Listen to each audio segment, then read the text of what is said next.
Next, senior Anna Steiner will be reciting an excerpt from Jane Austen's beloved novel, Pride and Prejudice. In this classic scene, the tension between the lower-class Elizabeth Bennet and the absurdly wealthy Mr. Darcy reaches a zenith as he proposes to her, while explaining all the doubts he has in doing so. Austen's sharp wit and elegant style shine in this scene and make clear why she is an enduring and important voice in all literature. Please welcome Anna Steiner.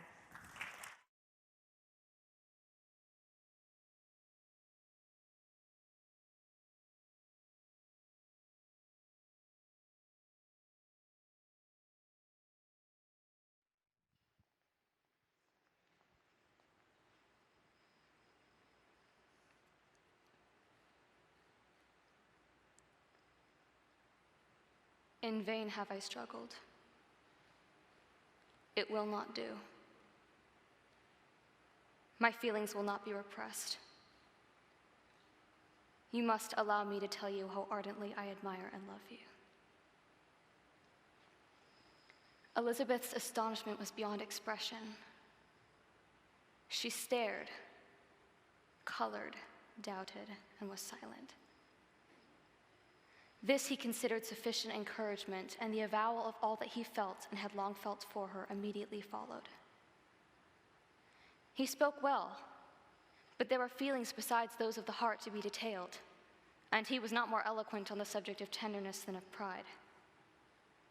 His sense of her inferiority, of its being a degradation, and of the family obstacles which judgment had always opposed to inclination, were dwelt on with a warmth which seemed due to the consequence he was wounding, was very unlikely to recommend his suit. In spite of her deeply rooted dislike, she could not be insensible to the compliment of such a man's affection, and though her intentions did not vary for an instant, she was at first sorry for the pain he was to receive, till roused to resentment by his subsequent language, she lost all compassion in anger. She tried, however, to compose herself to answer him with patience when he should have done. He concluded with representing to her the strength of that attachment which, in spite of all of his endeavors, he found impossible to conquer, and with expressing the hope that it would now be rewarded by her acceptance of his hand. As he said this, she could easily see that he had no doubt of a favorable answer. He spoke of apprehension and anxiety, but his countenance expressed real security. Such a circumstance could only exasperate further, and when he ceased, the color rose to her cheeks, and she said,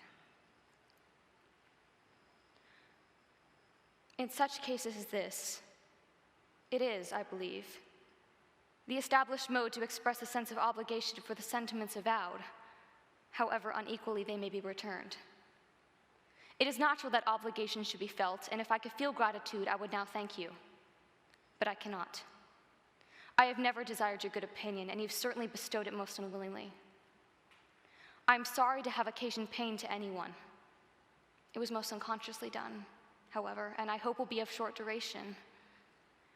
The feelings which you tell me have long prevented the acknowledgement of your regard can have little difficulty in overcoming it after this explanation."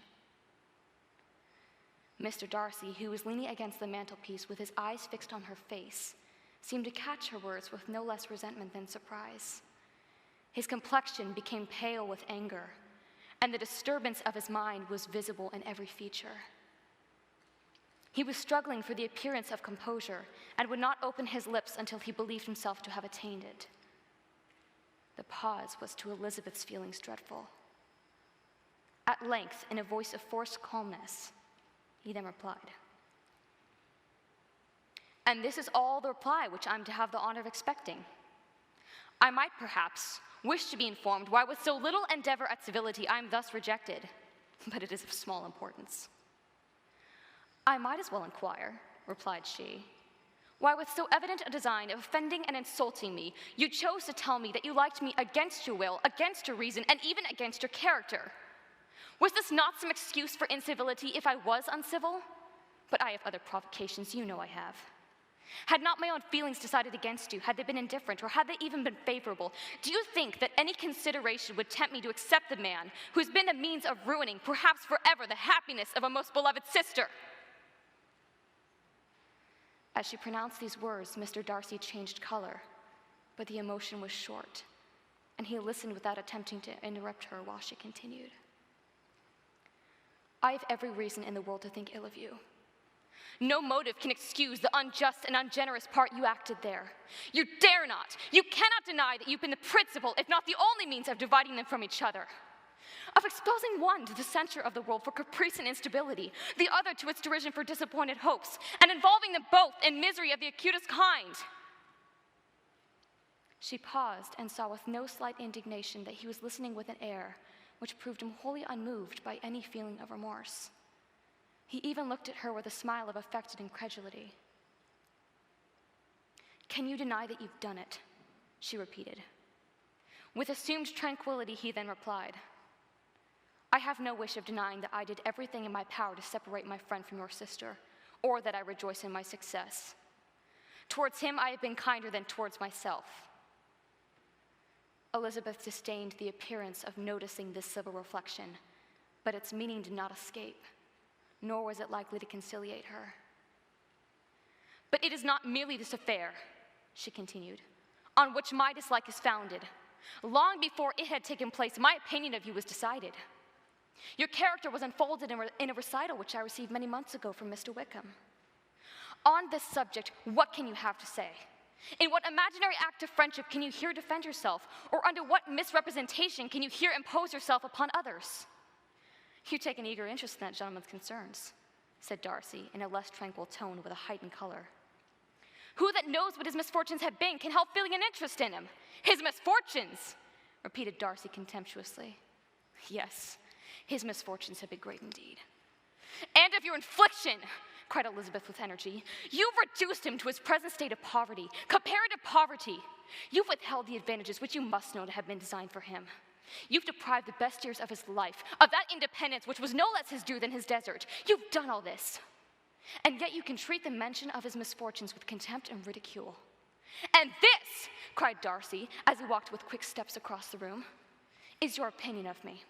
This is the estimation in which you hold me. I thank you for explaining it so fully. My faults, according to this calculation, are heavy indeed. But perhaps, added he, stopping in his walk and turning towards her, these offenses might have been overlooked had not your pride been hurt by my honest confession of the scruples which had long prevented my forming any serious design. These bitter accusations might have been suppressed had I, with greater policy, concealed my struggles and flattered you into the belief of my being impelled by unqualified, unalloyed inclination, by reason, by reflection, by everything. But disguise of every sort is my abhorrence, nor am I ashamed of the feelings which I related. They were natural and just.